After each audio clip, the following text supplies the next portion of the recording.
The glue up is what woodworkers call the final assembly stage of any project, when the glue goes on and the clock starts ticking. You've only got about 5 or 10 minutes before the glue starts to grab, so you really got to move quick. That's right, and a lot of woodworkers really stress out about glue ups, but really, you don't have to. Give us 5 minutes and we'll show you how to guarantee calm, collected glue ups and perfect results every time.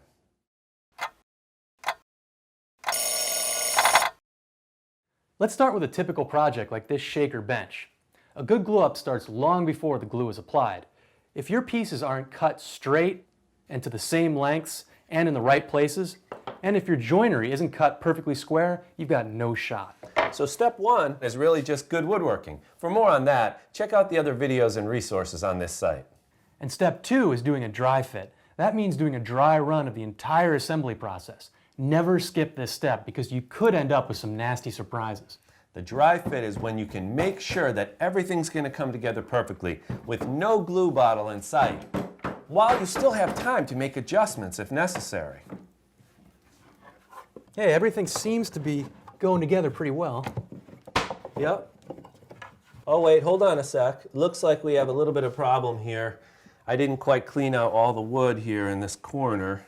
A chisel will probably take care of that. We'll knock it out with a chisel and then we'll be all set. Here, give that a shot. Look at that. Perfect. Perfect. Now, normally in a project, this would be the time to check for square, but we don't really have to so much with this style of a bench because these angled supports are actually locking everything into place. There's not much adjustment we can make.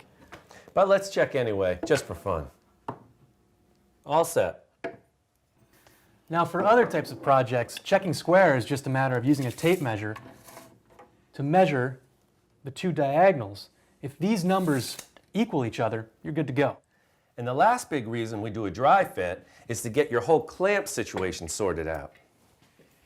You don't want to be scrambling for clamps or come up short when the glue is on and it's too late. One of the inconvenient truths of woodworking is how many good clamps you need. Make the investment. It'll pay you back for decades. As you can see, we're using quite a variety on this project. Okay, those look good. Yeah, but what about these angled support pieces? Right, we have these other style of clamps for those, F-style clamps. Let's try those and make sure that length works out.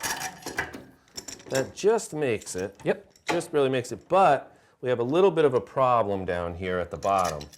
Here's the problem. Some clamps will actually dent your wood when you tighten them up. So I made these little pine clamping pads. Some people call them cawls, and they'll protect our precious hardwood. Okay, now that we've got this thing totally dry fit, we've got to get these clamps off and start thinking about sanding. People often wait to do their sanding until the whole project is together, but then you end up having to sand into tight corners. The trick is to do it while everything is still flat on the table. Just be sure to use a sanding block for consistent results. Now here's another tip. We're going to break this glue up into stages to make it more manageable, but first, let's talk about glue. This is where good old-fashioned yellow wood glue is the star of the show. It's widely available, easy to get a hold of. Now, we're going to use Titebond 3, which happens to be waterproof, but what we're really after is the fact that it's got a longer working time. Now we can spread some glue. It's never a bad idea to protect your work surface from dripping glue. And an even better tip is to put the glue in a small container for easier access. Here's the key to good glue ups. Always get both mating surfaces wet with glue. Spread out evenly. We like these little throwaway brushes for spreading glue, but little sticks work too. Now back to gluing up in stages. In this stage of the glue up, we're only gluing in the legs. You'll notice we're not gluing in the angled supports. They're just placed in dry to hold things square. Now the clamps can go on. You see that squeeze out? That's a sign that you're getting good pressure inside the joint. On this project, you'll notice also that the tenons get these little wedges.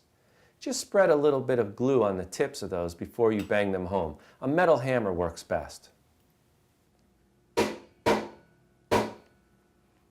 Now before we can take these long clamps off and get clamps onto these side supports, we need to let this joint set up for about an hour. I'd say that means it's time for lunch. Let's hit it. It's been about an hour, and that's plenty of time for these two leg joints to set up.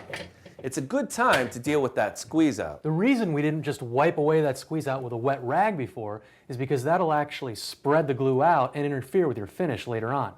Instead, what you should do is grab an old chisel, and now that the glue is sort of rubbery after drying for an hour, you can just pare it away. With that out of the way, we're ready for that last stage of the glue up, gluing in these cross pieces. That process is going to go basically the same way the leg process went. We apply a bit of glue to both pieces, set them into place, and clamp. Now here's a little tip. When you're putting those little pads into place, just tape them on. It'll keep you from having to wrestle with them as you tighten the clamps down. Resist the temptation to wipe away that squeeze out. Let it gel up for an hour or so, and then peel it away with a sharp chisel. Well, that's it. Now you know why you should do a dry fit every time, how to break the glue up into manageable stages, how to use clamps the right way, and how to deal with squeeze out. There's a couple more things to do on this project, but we'll save that for another video. That wasn't stressful now, was it?